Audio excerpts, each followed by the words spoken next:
इस लड़के ने पंडित की बोलती बंद कर दी। इस लड़के ने पंडित से कहा कि अगर किसी चीज को मैं अपने हाथ से तैयार करूं तो फिर मैं इसकी इबादत कैसे करूं? तो पंडित क्या जवाब देते हैं, इसके बाद डॉक्टर जाकिर नाइक क्या जवाब देते हैं, आइए वीडियो में जरूर सुने। एक सवाल लास्ट पूछो। आप 10 पूछिए, 10 पूछिए। जैसे आपने कहा कि हम पत्थरों की पूजा करते हैं, जैसे मैंने कोई चीज बनाई, मैंने अपने हाथों से हथौड़े से बना करके उसको मूर्त बना के, जैसे कि गणेश जी की मूर्ति विसर्जन करते हैं, ठीक है, वो एक माँ ने भी बनाता है उस मूर्त को। उस मूर्त को बना करके जिसने बनाया तो वो उसका पिता हो गया, ठीक है। और उसी के सामने जैसे मेरा बच्चा है, हमने उसको जन्म दिया, मेरे सामने होगा, अब वो बड़ा होकर हम उसके पैर छूने गया, जिसको बनाया उसी के पैर, मैंने जिसको जन्म दिया पैर छूना है ना। देखो तर्क जो है ना, तर्कों की भी एक मर्यादा होती है मर्यादा सर मैं बोल रहा हूँ कि कौन सा तर्क करने योग्य है, कौन सा तर्क करने योग्य नहीं है। अब आपने कहा जो मूर्तिकार होता है ना बेटा, वो सिर्फ मूर्ति बनाता है, उसने उसको मतलब रूप दिया। हाँ, रूप दिया। अच्छा ये बताओ कि मूर्तिकार ने जो रूप दिया वो रूप लाया कहाँ से? वो अपने मेहनत करके माइंड से ना बेटा, आप ठीक कह रहे हैं। हर पत्थर में एक मूर्ति छिपी हुई है। मूर्तिकार ने पत्थर का केवल बाहरी आवरण हटाया, मूर्ति बाहर से लाके पत्थर में डाला नहीं। मूर्ति तो ऑलरेडी पत्थर में थी, बाहरी आवरण हटा दिया तो मूर्ति प्रकट हो गई। और पत्थर की मूर्ति मूर्तिकार तो बनाता है, पर तब तक वो भगवान नहीं होती।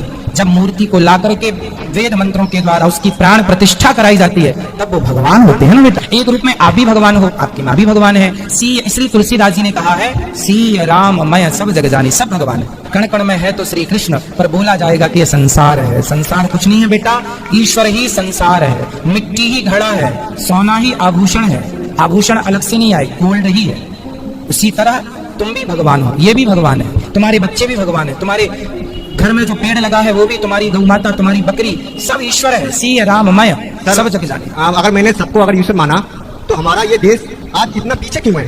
मैंने सवाल किया है कि वो कृष्ण की पुजारी है और जब बुद्ध परस्ती करती है, मूर्ति पूजा करती है, तो उस ईश्वर का फोटोग्राफ रखती है, उस ईश्वर की मूर्ति रखती है ताकि कंसंट्रेशन के लिए, तो इसीलिए मूर्ति पूजा करती है। बहन, आपकी हिंदू धार्मिक किताब में लिखा है कि मूर्ति पूजा गलत है। हमें कई बार कह चुका हूँ, फिर से दोहराता हूँ, ये लिखा है श्वेताश्वेतर उपनिषद में चैप्टर नंबर 4 मंत्र नंबर 19 और यजुर्वेद में अध्याय नंबर 32 मंत्र नंबर 3 में न तस्य प्रतिमा अस्ति।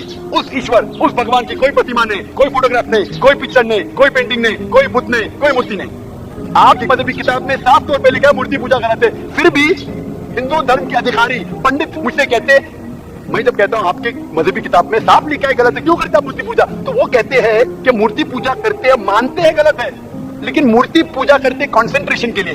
जब हम हायर लेवल ऑफ कॉन्शियसनेस पहुंच जाएंगे तो मूर्ति पूजा की जरूरत नहीं।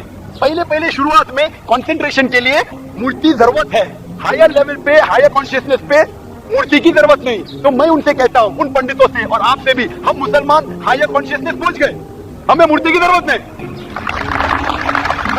माशाअल्लाह माशाअल्लाह। कि शुरुआत में कहते हैं कि स्टार्टिंग में जरूरत है, बाद में नहीं। जब आप स्कूल में जाते हैं, पहली कक्षा में आप बेसिक सीखते, कठिन चीज बाद में सीखते, 8वीं 9वीं 10वीं में। तो मैथ्स में अगर कोई कहेगा 2 + 2 = 5, आपने कहेंगे गलत है, मैं जानता हूँ, 10वीं में आऊंगा तो कहूंगा कि 2 + 2 = not 5, it is 4। आप बचपन में कहेंगे भाई 2 + 2 4 द फाउंडेशन। हर मजहब का फाउंडेशन है कि भगवान की मूर्ति नहीं है, फोटोग्राफ नहीं है, कुछ नहीं है। फाउंडेशन ही जब पहले गलत सिखा रहे तो आगे जाके कैसी इमारत बनेगी?